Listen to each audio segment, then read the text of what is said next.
പ്രിയമുള്ളവരെ, ഞാൻ ഹരീഷ് ആർ നമ്പൂതിരിപ്പാട്.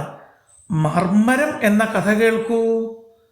അമ്മേ, മരങ്ങൾ തമ്മിൽ സംസാരിക്കുമോ? ആമിക്കുട്ടി ചോദിച്ചു. അമ്മ ചിരിച്ചുകൊണ്ട് പറഞ്ഞു, ഉവ്വല്ലോ മോളെ, സസ്യങ്ങൾക്ക് സ്വന്തമായൊരു ഭാഷയുണ്ട്. നമുക്ക് കേൾക്കാൻ കഴിയില്ലെങ്കിലും അവർ തമ്മിൽ സംസാരിക്കും. ആമിക്ക് അത്ഭുതമായി. അമ്മ പറഞ്ഞു, കാറ്റ് വീശുമ്പോൾ ഇലകൾ ശബ്ദമുണ്ടാക്കുന്നില്ലേ? അത് വെറും ശബ്ദമല്ല, അത് മുന്നറിയിപ്പാണ്. മഴ വരുന്നു, പുഴുക്കൾ വരുന്നു എന്നൊക്കെ പരസ്പരം അറിയിക്കും. ആമി ശ്രദ്ധിച്ചു. കാറ്റ് വീശുമ്പോൾ ഇലകൾ ശബ്ദം മുഴക്കുന്നു. അമ്മ തുടർന്നു, മരങ്ങളുടെ വേരുകൾ മണ്ണിനടിയിൽ തമ്മിൽ ചേർന്നിരിക്കും. അവ രാസസന്ദേശങ്ങൾ അയച്ച് എനിക്ക് വെള്ളം കുറവാണ്, അല്ലെങ്കിൽ അപകടം വരുന്നു എന്നറിയിക്കും. അടുത്തുള്ള മരങ്ങൾ അതിനെ സഹായിക്കും. ആമി അന്നു മുതൽ മരങ്ങളെയും ചെടികളെയും ധാരാളമായി ശ്രദ്ധിച്ചു തുടങ്ങി.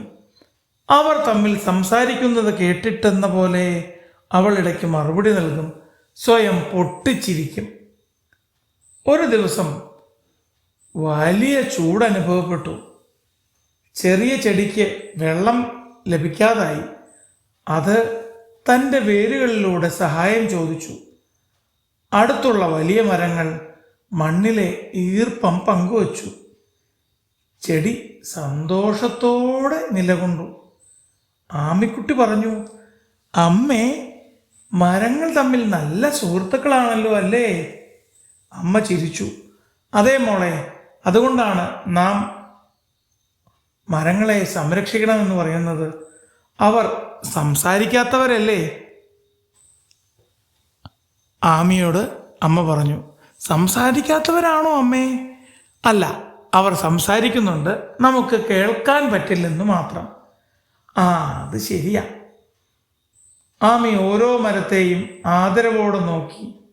കാറ്റിൻ്റെ ശബ്ദവും പൂക്കളുടെ സുഗന്ധവും ഇലകളുടെ നിറം മാറ്റവും അവൾക്കിപ്പോൾ ഒരു രഹസ്യ ഭാഷയായി തോന്നി. പ്രകൃതിയുടെ ഓരോ ശബ്ദത്തിനും അർത്ഥമുണ്ട്. ഇത് തിരിച്ചറിഞ്ഞ ആമിക്കുട്ടി മരങ്ങളെ സ്നേഹിക്കാനും സംരക്ഷിക്കാനും തയ്യാറായി. കൂട്ടുകാരെയും അതിന് സജ്ജരാക്കി. അങ്ങനെ മരങ്ങളുടെ കാവലാളായി മാറാൻ ആമിക്ക് കഴിഞ്ഞു.